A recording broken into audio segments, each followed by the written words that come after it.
Jadi kalau di LLM itu ketika kita memasukkan prompt gitu ya, dia kan mikir ya. LLM itu nanti ada processingnya gitu. Nah di situ ada yang disebut COT atau chain of thought. Katanya kalau kita pakai perangkat network dari Cina itu ada yang dikirim ke Cina datanya dan lain-lain. Nah, jadi wajar sekarang ada teknologi canggih dari Cina, DeepSeek ini. Jadi approach dari sisi teknologi itu ternyata masih ada belokan-belokan tajam ya. Masih Jadi ada potensi. ada improvement gitu ya. Jadi apa yang sekarang kita miliki itu tidak hanya diimprove dengan nambah data, nambah computing power, tidak gitu ya. Tapi dari sisi algoritma, dari sisi arsitektur, ternyata peluang untuk improvement itu kalau menurut saya akan selalu terbuka.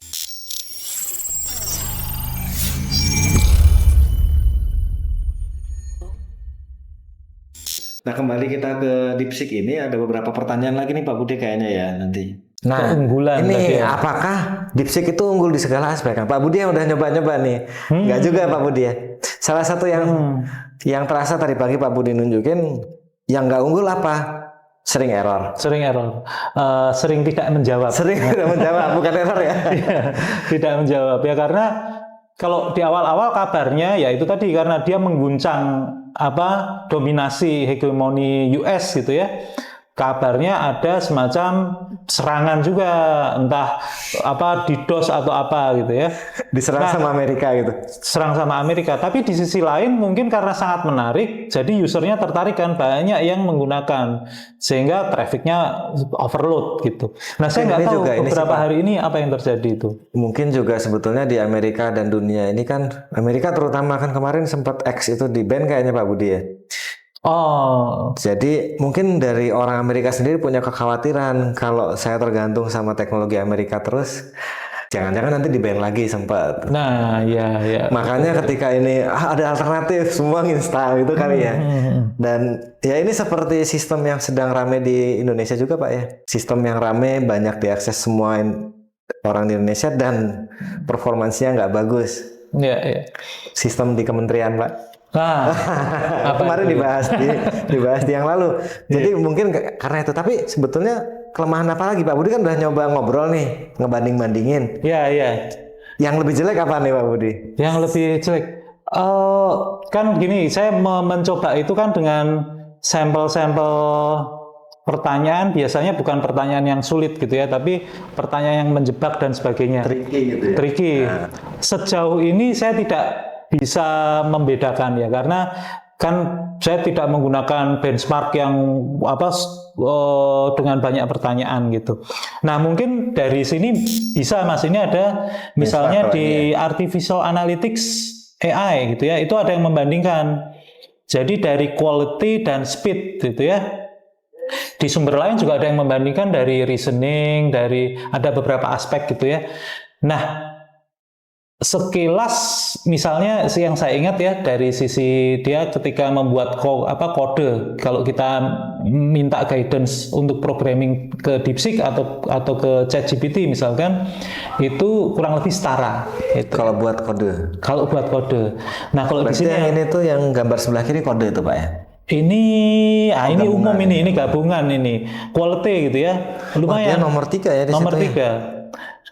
Nomor 3 ya, O1 itu nilainya 90, O3 mini itu nilainya 89, kemudian DeepSeek R1 itu nilainya 89 dengan biaya yang jauh lebih rendah tadi itu. Ya kan? Biaya training dan biaya pakai gitu ya. Biaya menggunakan itu jauh lebih rendah. Nah, itu yang kira-kira performance-nya mirip-mirip gitu. Tapi dia biayanya jauh lebih rendah.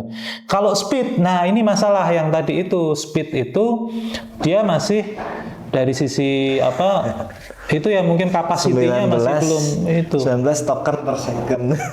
Ya, dia dari berapa itu? 1, 2, 3, 4, 5 ada, kita melis ada sekitar 12 nanti kita tampilin ya. Nah, nanti kita tampilkan ya. Itu DeepSeek malah paling rendah itu speednya. Bahkan kalau sekarang tadi pagi saya coba mengakses, kadang bisa kadang enggak itu. Masalah kapasitas ya. Kapasitas. Tapi ada kelebihannya juga Pak untuk masalah ini, karena DeepSeek itu masih open, sama seperti yang lain yang masih open juga, kita bisa running sendiri sebetulnya. Bisa sendiri. Jadi Kalau lambat di server dia, coba di on premise kita. Oke, kita download modelnya, kita jalankan di sistem mesin kita. di mesin kita. Oke. Wah, itu menarik sekali. Nah, ada lagi Mas Ali yang menarik ya. Ini tadi mungkin terlewat kita bahas ya. Sebenarnya yang lain juga sama. Jadi kalau di LLM itu ketika kita memasukkan prompt gitu ya, dia kan mikir ya. LLM itu nanti ada processingnya gitu. Nah, di situ ada yang disebut COT atau chain of thought. Jadi dia langkah demi langkah berpikirnya itu dia nggak langsung ke kesimpulan akhir kan ya. Nah, menariknya di DeepSeek itu chain of thought-nya itu ditampilkan kan, makanya teman-teman kalau yang udah menggunakan itu kan dia muncul itu kayak dia bimbang gitu ya.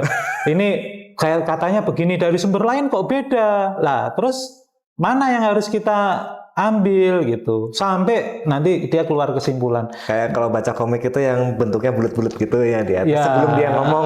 Sebelum dia ngomong dia mikir dulu itu gitu. Nah, itu sebenarnya menarik juga karena kita sekaligus bisa semacam mereview dan mengenali sambil belajar juga ya cara berpikir, cara apa dia memproses prompt itu, menjawab itu, cara berpikirnya itu seperti apa. Itu kita bisa lihat dari situ. Tapi itu punya kelemahan ternyata Pak. Ada salah satu teman saya kemarin bilang dia biasa minta ya kalau sekarang kan orang coding selalu kadang-kadang coba nanya ke ChatGPT dan sebagainya.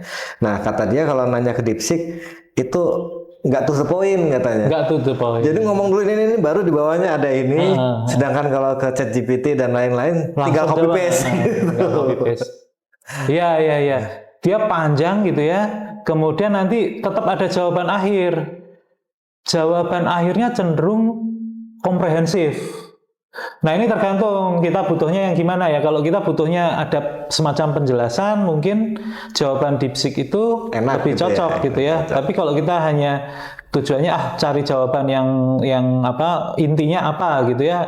Nah, mungkin yang lain lebih oke gitu. Jadi itu kelebihan sekaligus kekurangan ya, itu sekaligus ya memang. Oke.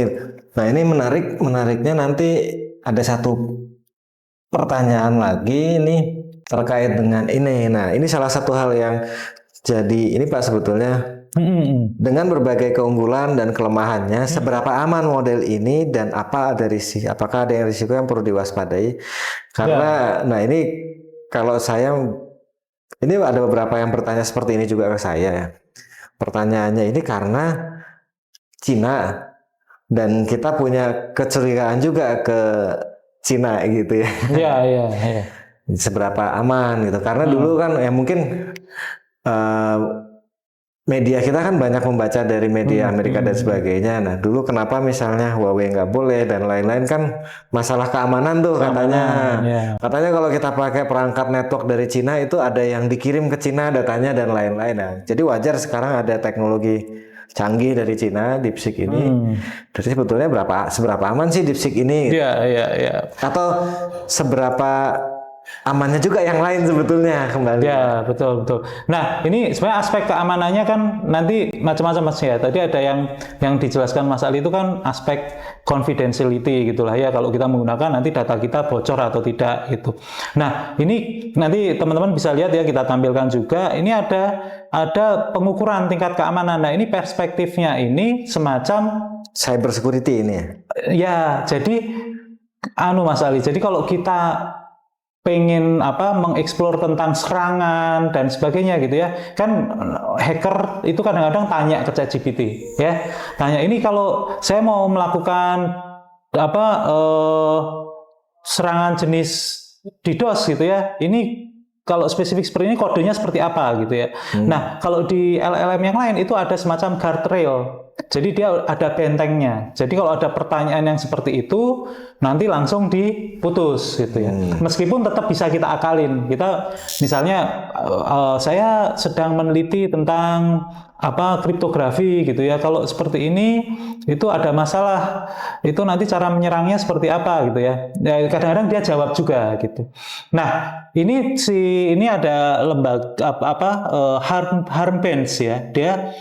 Dia membuat semacam benchmark berbagai prompt gitu ya yang kita tanyakan yang terkait dengan attack itu kalau di DeepSeek itu ternyata semuanya dijawab. Jadi kalau kita tanya dia jawab meskipun yang tanya itu kriminal, kira-kira gitu ya. Jadi ini yang bertanya kriminal, dia ingin menyerang sistem gitu ya. Tanya ke DeepSeek, itu dijawab. Nah, berarti kalau kita sekarang mau jadi penyerang, paling enak nanya DeepSeek ya? nanya DeepSeek ya. Bahkan di sini tingkat keberhasilan ini menyebutnya serangan ya pada LLM. Serangan dalam konteks yang tadi ya, kita menanyakan sesuatu yang terkait dengan attacking gitu. Itu 100% kalau DeepSeek. Kemudian kalau lama itu 96%, GPT-4o itu 86%, yang paling rendah itu ada O1 Preview ya. Nah itu ya, jadi DeepSeek itu termasuk paling rentan ini Mas Ali, yang seperti itu ya. Guardrailnya itu bentengnya itu belum bagus gitu. Oke. Barangkali termasuk ini juga kalau kita tanya tentang misalnya apa ya, itu ada copyright behavior copyright behaviors, ada multimodal behaviors. Saya nggak tahu ya kalau tentang misalnya pornografi, kita tanya tentang pornografi, jangan-jangan dia masih guardrailnya nggak ketat juga gitu ya. Gitu. Ya itu sebetulnya seperti awal-awal kita pakai ChatGPT 3 ya. ChatGPT 3 itu awal-awal kita nanya apa aja kan dijawab. Semuanya dijawab, termasuk pertanyaan yang sensitif. Nah ini masih nyambung juga Mas Ali. Ada justru yang guardrailnya kuat, yaitu teman-teman pasti udah baca juga ya. Kalau kita tanya tentang Tiananmen. Nah, ini masalah politik ya. Tiananmen itu di Cina kan pasti sensitif pertanyaan itu. Terus ada lagi yang nyoba tentang pertanyaan tentang konflik Natuna. Natuna itu kan wilayah Indonesia itu ya yang ada konflik dengan Cina gitu ya, ada rebutan wilayah di situ. Ya masih dispute gitulah ya. Itu dia nggak mau jawab juga. Guardrailnya kuat kalau yang seperti itu. Jangan-jangan sebetulnya bukan nggak kuat guardrailnya, tapi guardrailnya dikuatkan di yang itu dulu gitu ya, yang lain prioritasnya belum. beda. Prioritasnya beda. Jadi nggak apa-apa buat hacker ini dulu nih yang prioritas. Ya mungkin buat dia prioritas Pak, karena kalau itu lolos barangkali perusahaannya ditutup sama Cina itu. Nah itu ya, itu mungkin pesanan dari pemerintah Cina ya. Oke, kamu jalan, kami dukung, tapi untuk hal-hal seperti ini guardrailnya harus kuat gitu ya. Dia udah ngasih rule gitu yang harus diikuti oleh DeepSeek. Oke. Jadi dari sisi itu memang keamanan kita menggunakan agak ya berbeda aja mungkin ya, berbeda, dan ya itu mungkin dari sudut pandang umum. Cuma kemarin juga saya membaca yang masalah security kebocoran data itu juga sempat kejadian Pak ya. Sempat kejadian dia ternyata menyimpan chatting log di tempat yang kurang aman gitu dari DeepSeek. Yang DeepSeek ya. DeepSeek ya. Nah, berarti itu confidentiality-nya ya masih itu. Tapi juga itu membuka bahwa sebetulnya semua chat, kita harus menyadari kita ngobrol sama chatting apapun itu terekam semua. Tinggal seberapa percaya kita dengan yang merekam chatting kita ya. Nah, ChatGPT ya seberapa percaya kita ke ChatGPT masalah itu. Ke yang lain-lain yang di Amerika, yang perlu diingat, Amerika kan sangat menghargai privacy law, kecuali dalam keadaan terpaksa dan kecuali dalam keadaan konflik gitu. Ya. Nah, jadi ya kalau kita di militer Indonesia dan lain-lain ya hati-hati pakai semua ini berarti. Iya, betul. Mereka pasti nyimpen semua dan semua pemerintahnya kalau keadaan terpaksa bisa membuka semua data itu. Ya, itu mungkin kita perlu pertimbangkan barangkali ya. Jadi mungkin menurut Pak Budi nih, DeepSeek ini ke depan akan seperti apa nih? Ya. Atau sebenarnya bukan DeepSeek secara umum ya, secara khusus, tapi secara umum dengan adanya DeepSeek ini ke depan gimana sih Pak? Ya. Nah ini Mas Ali ya. Jadi ini sebenarnya menggambarkan ya. Jadi tadi ada beberapa aspek gitu ya. Jadi approach dari sisi teknologi itu ternyata masih ada belokan-belokan tajam ya. Masih jadi, ada potensi. Ada improvement gitu ya. Jadi apa yang sekarang kita miliki itu tidak hanya diimprove dengan nambah data, nambah computing power, tidak gitu ya. Tapi dari sisi algoritma, dari sisi arsitektur, ternyata peluang untuk improvement itu kalau menurut saya akan selalu terbuka. Ya, itu nah ke depan itu nanti ya ini untungnya persaingan antar perusahaan ini itu nanti akan mendorong mereka untuk melakukan improvement.